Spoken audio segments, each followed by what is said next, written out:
There is a quiet kind of solitude that some people walk in, not because they were pushed away, but because they were gently pulled aside. It does not arrive loudly. It settles in slowly, like evening light slipping through a window when the world has gone quiet. To the outside eye, it looks like loneliness. To the soul living inside it, it feels like something intentional. This story begins there, in that sacred stillness, where fewer voices exist, but every voice carries weight. He had noticed it years ago, though he never spoke about it. His circle had grown smaller with time. Invitations faded, messages slowed. Rooms that once felt full now felt distant. At first, he searched himself for flaws, wondering what he had done wrong, what he had failed to become. But slowly, he began to sense that this narrowing was not punishment, it was preparation. The silence around him was not empty, it was occupied, and in that space, something deeper was being formed. He was not alone in this experience. Others walked the same narrow path, though they rarely found one another. These were people who carried depth in a world addicted to noise. While many filled their quiet moments with screens, chatter, and constant movement, he learned to sit still. In that stillness, his inner life grew rich, his prayers changed. They were no longer hurried requests thrown upward in desperation. They became slow conversations. Sometimes they were tears. Sometimes they were wordless. Sometimes they were waiting without expectation. He learned that not every answer comes quickly, and not every revelation arrives in company. Some truths only surface when no one else is watching. Over time, he developed a familiarity with sacred words, not as facts to recite, but as companions to live with. Passages settled into him, promises became anchors.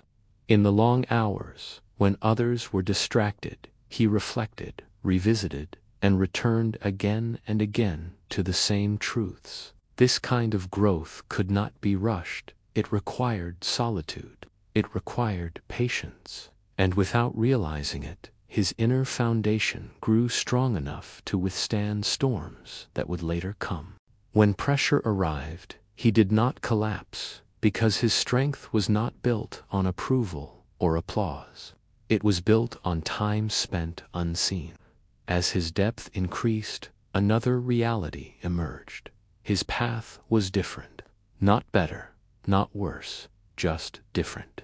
Some callings do not allow for crowded calendars or endless social energy. His required focus. There were hours spent in reflection, in study, in quiet labor that others would never understand. When friends spoke about celebration and escape, he felt drawn, instead, toward responsibility. Not because he lacked joy, but because his sense of purpose asked for something else. He learned that some assignments do not come with encouragement. They come with misunderstanding. And sometimes, the clearest sign of alignment is not applause, but endurance. This difference slowly reshaped the way he saw the world. He noticed things others missed. Atmospheres spoke to him. Words carried weight beyond their sound. He sensed when something felt forced, when sincerity was absent, when intentions were misaligned. This awareness made casual connections difficult. He could not always explain why certain spaces drained him, or why certain conversations felt hollow. It was not judgment, it was discernment. And discernment often isolates, because not everyone is willing to look beneath the surface of things that appear acceptable. With this awareness came grief. There were moments when he longed for simpler relationships, for easy laughter without layers. But experience had taught him caution. Trust was no longer freely given. It had been tested and wounded before. There were betrayals that reshaped him, moments when those he depended on withdrew, when life became heavy. He had learned that shared language does not always mean shared values, that familiarity does not guarantee safety. Those losses left marks, but they also refined him. He became selective, not closed, guarded, not cold. What looked like distance was actually wisdom earned through pain. Eventually, he faced a choice that defined everything. He could soften his convictions to regain belonging, or he could remain faithful to what he knew was right. The second option was quieter and lonelier. It meant declining laughter that compromised his conscience. It meant speaking truth when silence would have preserved comfort. It meant walking away from places that no longer aligned, even when they were popular. He chose obedience, not because it was easy, but because it was honest. He discovered that peace does not come from fitting in, it comes from standing aligned. And then came the realization that changed how he viewed his entire journey.